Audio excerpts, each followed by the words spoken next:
할렐루야. 로뎀나무 3분 말씀 77회 고난과 은총 시편 119편 67절. 고난 당하기 전에 내가 그릇 행하였더니 이제는 주의 말씀을 지키나이다. 사람이 고난을 당하면 자신과 생활을 성찰하게 됩니다. 따라서 성도는 고난 당할 때 원망, 불평할 것이 아니라 하나님의 섭리를 살피면서 감사해야 할 것입니다. 신명기 32장 11절에서 12절에 보면 독수리가 새끼를 훈련시키는 과정이 나오는데 이 과정이 바로 성도의 신앙 연단 과정입니다.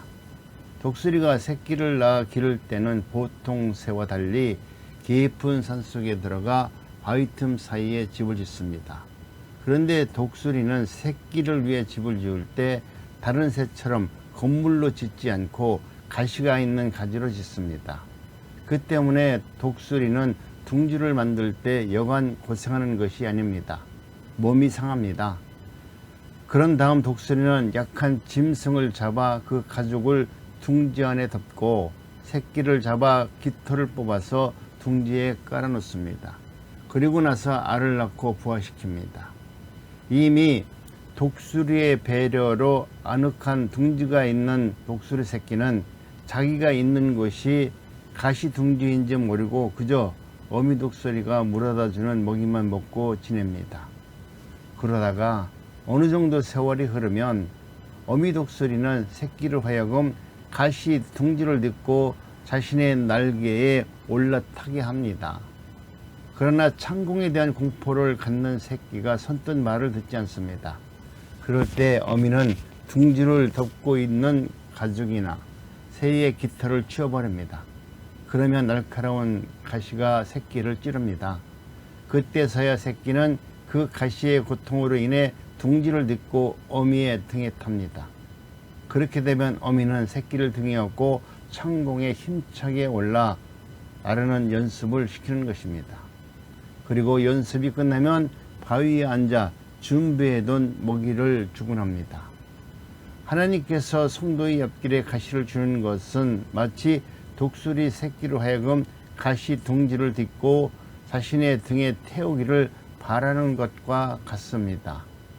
즉 사람이 가시로 인해 육신의 정욕, 안목의 정욕, 이 세상의 자랑을 버리고 영원한 세계를 추구할 수 있도록 하시는 겁니다.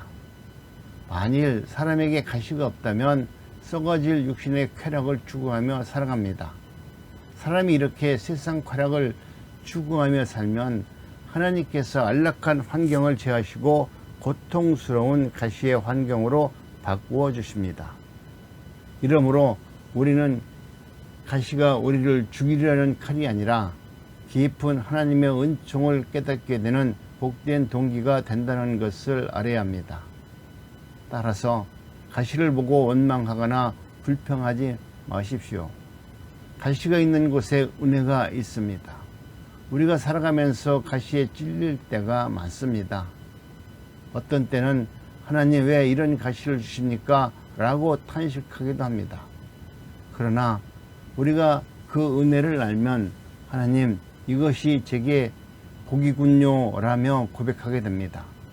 그러므로 우리 가족은 환경에 가시가 돋아나는 날 다른 무엇보다 먼저 가시의 메시지를 듣고 신앙의 성숙을 위해 힘써야 하겠습니다. 아멘.